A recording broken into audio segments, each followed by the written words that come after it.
आपका अपना news channel सहारा today news, सच के साथ। देखिए, बंगाल के चुनाव हुए हैं और उसके बाद परिणाम आए हैं।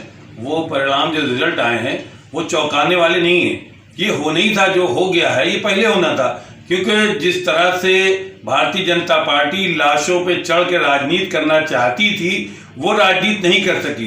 क्योंकि जिस तरह चुनाव था, चुनाव से पहले कोरोना जो था उसकी संख्या पर डे 1 लाख थी, लेकिन चुनाव के बाद ये 4.5 लाख पार कर रही है। ये 3.5 लाख का जिम्मेदार कौन होगा?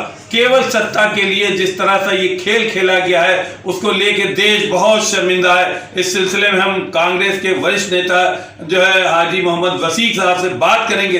वो खुद बताएंगे कि चुनाव अपनी जगह थी, महामारी या बीमारी को बीमारी की तरह से देखना नहीं चाहिए था, वो नहीं देखा गया, सिर्फ चुनाव देखा गया। आज कहां स्थिति होगी? आज भारत कहां आ गया? दुनिया में सबसे आगे निकल गया भारत। मरने वालों की संख्या सबसे आगे हो गई है। आखिर भारत कहां जा रहा है और अब भी होश नहीं आ रहा। ये अपने बहुत बड़े अफसोस की बात है। सर, आपका सहारा टुडे में स्वागत है और मैं आपसे कुछ बात करना चाहूंगा। बात यह है कि जिस तरह से बंगाल के रिजल्ट आए हैं, क्या ये चौंकाने वाले थे या ये होना ही था? क्या नाम है आपका? मेरा नाम हाजी मोहम्मद वसीक एडवोकेट। मैं पूर्व विधायक प्रत्याशी रहा हूँ सीसामऊ विधानसभा 213 से। बंगाल में जिस तरह से चुनाव हुए, चुनाव से पहले कोरोना आ चुका था और कोरोना 1 साल से चल रहा था। अब भारतीय जनता पार्टी को सिर्फ सत्ता की भूख है, इंसानों की जान की कीमत की परवाह नहीं है। क्योंकि पिछली बार भी कोरोना आया और कोरोना से पहले इनको ट्रंप को लाना था। ट्रंप को इंडिया में 100 करोड़ रुपए खर्च करके इंडिया में लाए और उसके बाद कोरोना आया तो चंदा मांगना शुरू कर दिया। वो पैसा अगर जनता पे लगता तो जनता का इलाज होता, जनता के काम आता। इसी तरह से करोड़ों रुपया बंगाल में खर्च हो गया। आज दूसरी जगहों से इमदाद मांगी जा रही है, अरबों रुपया बंगाल में खर्च हो गया। कोरोना जीत गया, बंगाल हार गया। क्योंकि ये रिजल्ट की जो बात करते हैं कि रिजल्ट तो यही आना था, क्योंकि एक लेडी के पीछे कई लोग लग गए थे। बंगाल की जनता को एहसास हो गया था कि ये सत्ता के भूखे हैं, ये जनता के प्यार के भूखे नहीं है और बंगाल की जनता ने रिजल्ट दे दिया। जिस तरह से बंगाल का चुनाव हुआ है, चुनाव तो अपनी जगह, लेकिन इन्होंने महामारी को महामारी नहीं समझ के इसको भी राजनीति की है क्या? बिल्कुल राजनीति की है, चुनाव के बाद भी राजनीति की है। क्योंकि महामारी अगर समझते तो कई बार 8 चरणों में चुनाव न कराते, इतनी भीड़ भाड़ की रैलियां न कराते, इतने बड़े बड़े रोड बगैर मास्क के अमित शाह और मोदी जैसे हमारे माननीय प्रधानमंत्री जैसे लोगों ने बगैर मास्क की रैली की और कोरोना को आगे बढ़ाते चले गए।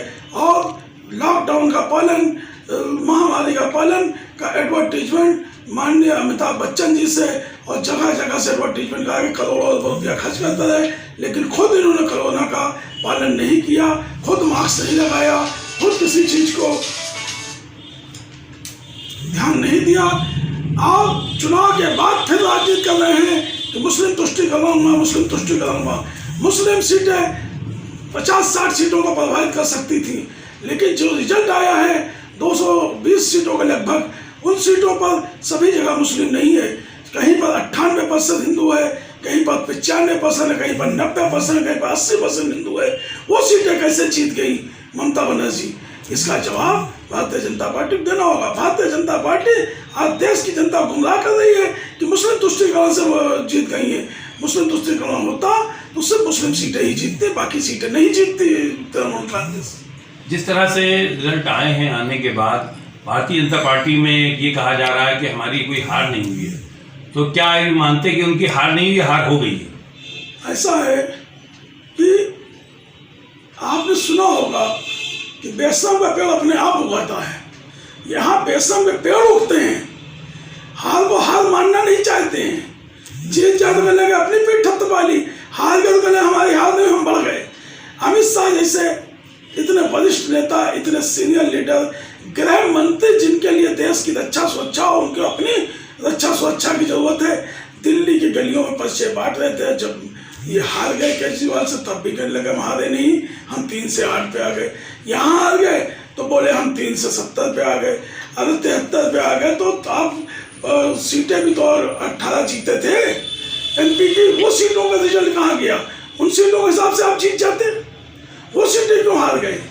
तो ये अपने आप अपनी पीठ से दबाना, अपने आप झूठ बोलना इनका काम है, इससे कोई फर्क नहीं पड़ता है। कैसे स्थित हो जाता है कि भारतीय जनता पार्टी जो है वो सत्ता की लालची है, केवल लालच के लिए इंसानों की लाशों का सौदा कर रही है। बिल्कुल लाशों का ढेर लगा है, उधर देश में लाशों का ढेर लगा है, और जहाँ जहाँ चुनाव हुए हैं वहाँ महामारी का परसेंटेज बढ़ा है।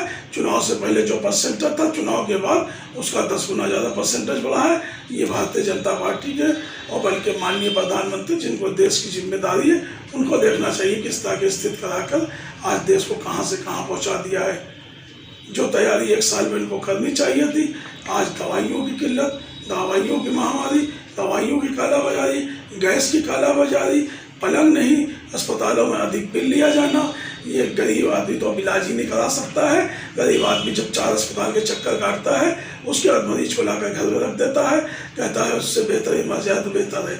आज गरीब आदमी की सोच ये पैदा हो गई है। अभी आपने एक बात कही कि ये जो पैसा फंडिंग चुनाव में लगाया है, ये अगर बीमारी में लगा दिया जाता भारत बहुत पहले निकल चुका होता बीमारी से, क्या मानते हैं आप? बिल्कुल सही बात है कि आज कई करोड़ रुपए की मूर्तियां लगा दी गई, कई करोड़ रुपए, सैकड़ों करोड़ रुपया ट्रम्प जी के आने पर लगा दिया गया, और इसी तरह से उल्टा सीधे जगहों पर चुनाव कराकर पैसा बर्बाद किया गया। अगर उसी वजह से महामारी की रोकथाम के लिए व्यवस्था की जाती तो आज ये हम दिन नहीं देखने पाते। ईद को लेकर क्या संदेश देंगे आप? सबसे पहले ईद की देशवासियों को मुबारकबाद देंगे, और ईद वो त्यौहार है, मिलन मिलने का त्यौहार है, और एक दूसरे से लोग गले मिलते हैं, गिले शिकवे दूर करते हैं। हम चाहेंगे कि भारतवासी हिंदू मुसलमान एक दूसरे को स्वतः संदेश देकर गिले शिकवे दूर करें, जो खाई पैदा की गई वो खाई के काटा जाए। दूसरी बात, ईद पर जिस तरह से नमाजें होती थी भीड़ भाड़ से, उसका पालन करते हुए मस्जिदों में 3 राउंड 4 राउंड में नमाजें अगर हो जाएं तो सबकी नमाज भी हो जाएगी और ईद भी हो जाएगी।